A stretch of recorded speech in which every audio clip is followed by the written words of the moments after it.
Boesdal Kalkværk ligger på Stevns direkte ud til Østersøen. Her er der blevet brudt kalk siden begyndelsen af 30'erne. I horisonten ses brændeovnene, og til højre herfor den kegleformede lade, der rummer jordbrugskalk.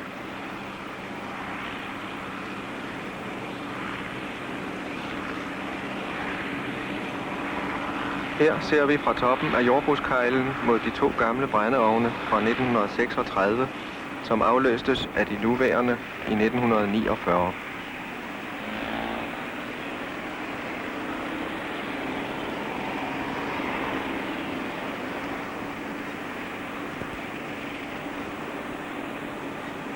Og her er udkørslen til Østersøen. Til venstre knuseren. Her begynder bearbejdningen af kalken på dens vej mod ovnene.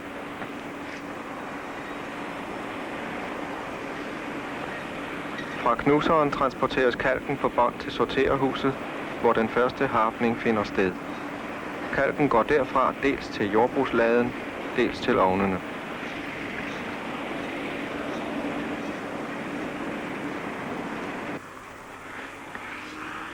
En damper henter kalken i brudet.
Dumperen bringer kalken til knuseren.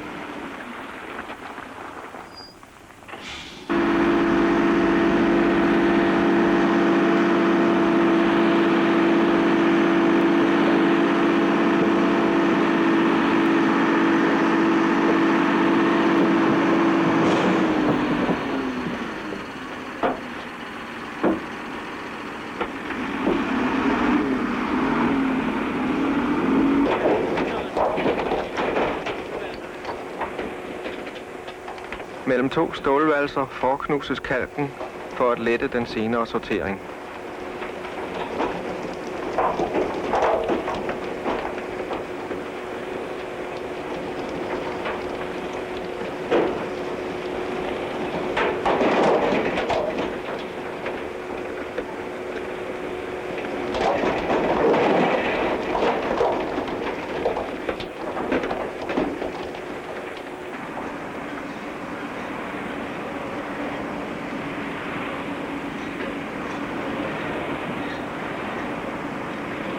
Af og til standses knuseren af for store stykker, som må bearbejdes med luftbor.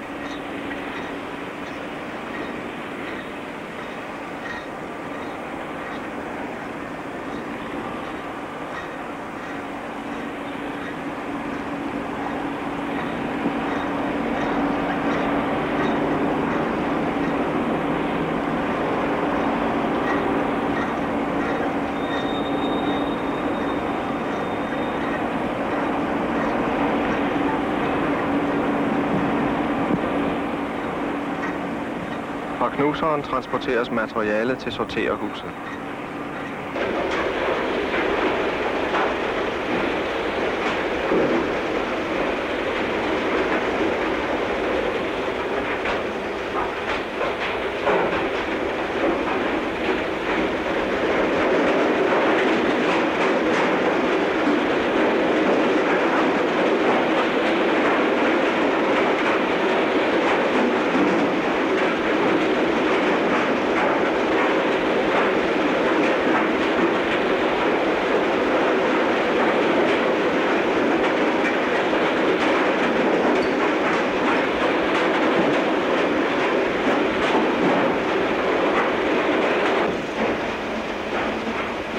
I sorterhuset foregår den første harpning. Dernæst frasorteres flinten ved håndkraft.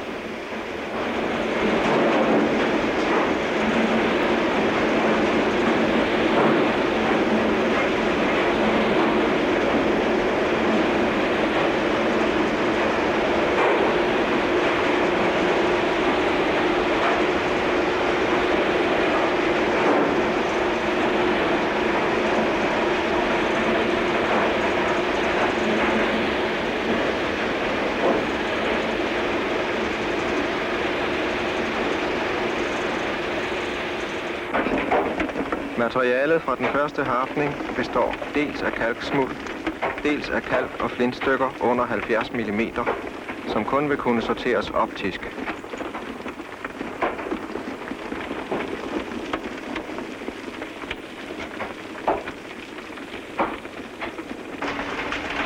Dette materiale oplagres som store affaldsdynger for eventuel senere anvendelse.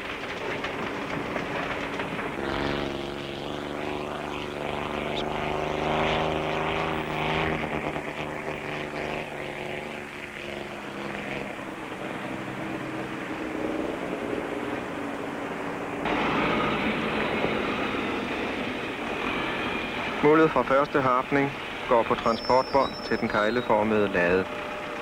Denne kalk anvendes ubehandlet som jordbrugskalk.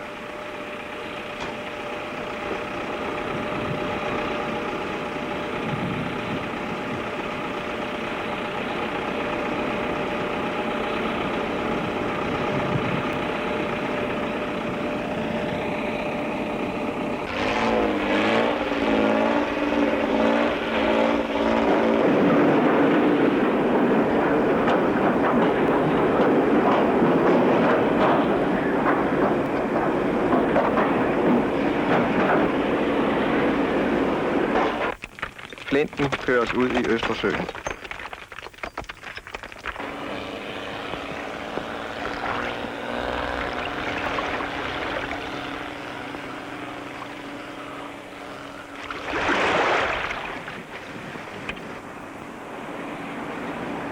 Efter en sidste knusning i sorterhuset fortsætter kalken op ad bakken til den sidste harpning, der opdeler kalken i 3 størrelser.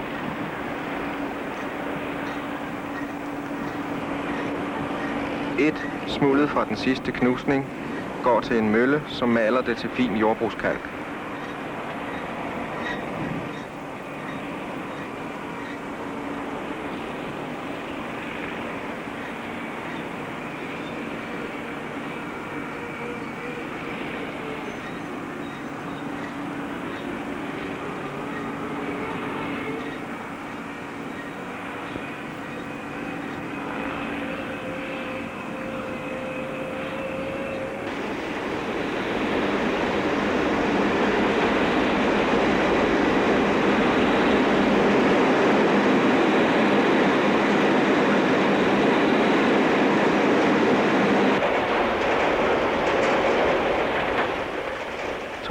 De såkaldte skærver under 80 mm, der er for små til at brændes i ovnene, anvendes af stålvalseværker og støberier som flusmiddel. 3. De største kalkstykker, brændeklodserne, som skal i ovnene.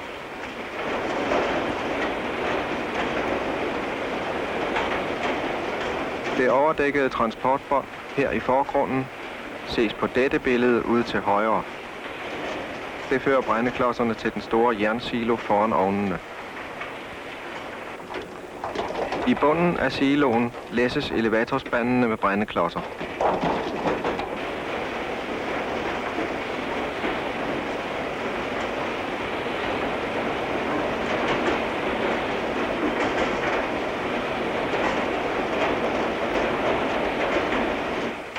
Spandene tipper brændeklodserne af i magasinet øverst i ovnen.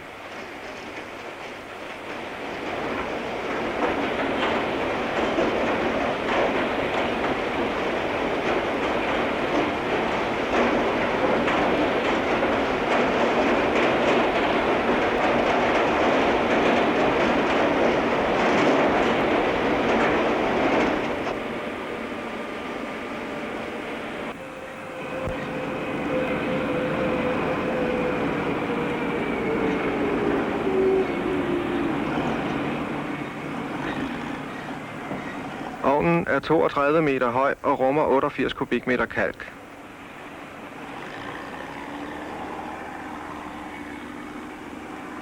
Den inddeles i forskellige zoner.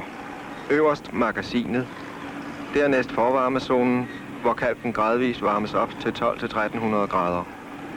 Forvarmen har til formål dels at tørre kalken og dels at lette calciumkarbonatets afgivelse af kuldioxid. Denne kemiske proces begynder ved ca. 850 grader og afsluttes i brændzonen ved 1250-1300 grader.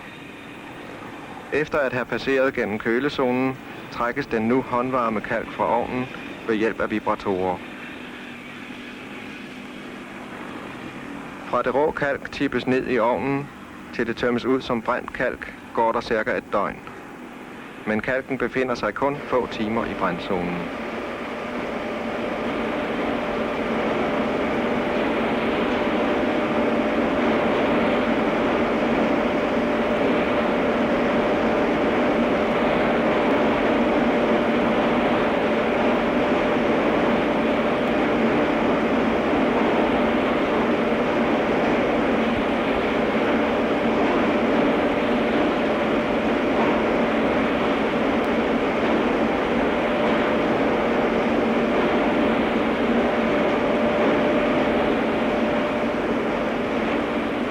Fyringsmidlet er olie, der forgasses ved underforsyning af luft ved ca. 1100 grader. Gassen ledes gennem kanaler i brændzonens vægge og nedkøles undervejs med vand til ca. 800 grader. Undertrykket i ovnen suger gassen ind.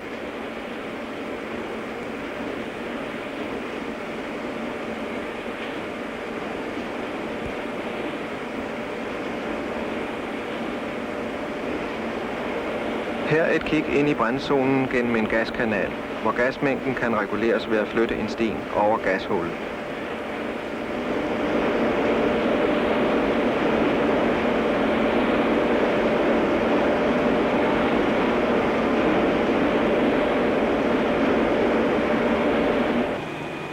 Den brændte kalk, der er temmelig porøs og støvende, trækkes fra ovnen og køres til en silo.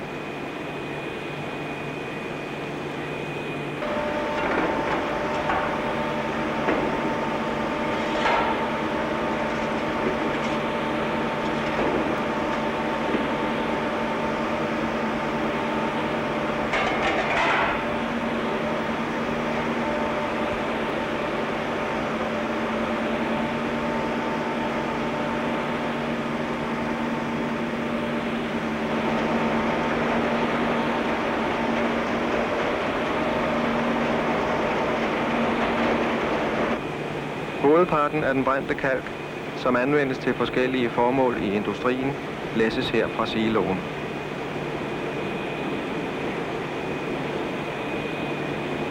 Samtidig trækkes smuldet fra til tørlæskning på værket. Ved tørlæskning tilsættes netop så meget vand, som kalken er i stand til at optage.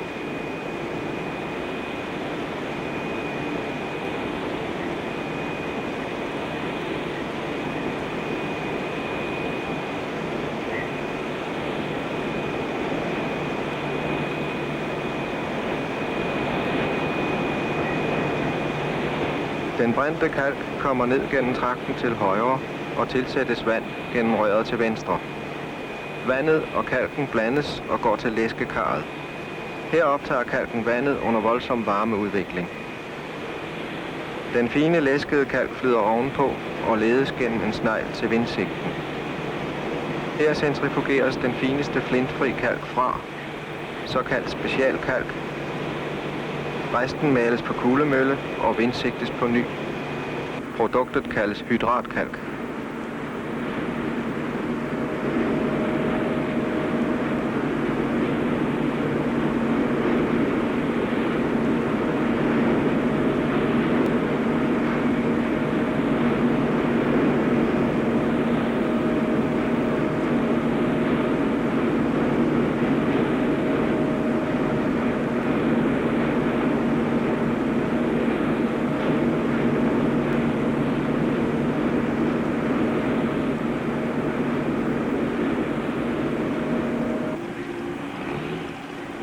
En del af hydratkalken går til stamperiet.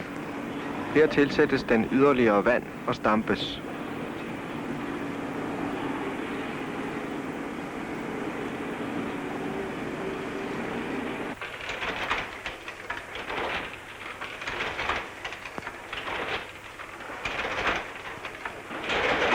Ved stampningen smadres kalkens struktur. Det forøger kalkens bindeevne. Når den anvendt som hvidtekalk eller tilsat mørtel, afgiver vandet igen.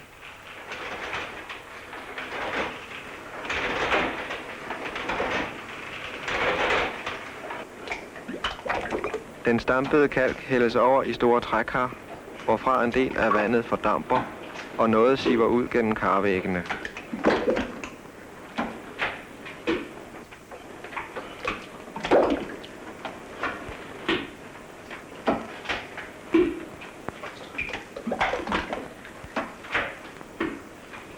Efter et døgns tid har kalken den rette konsistens, og den stampede kalk er færdig til brug.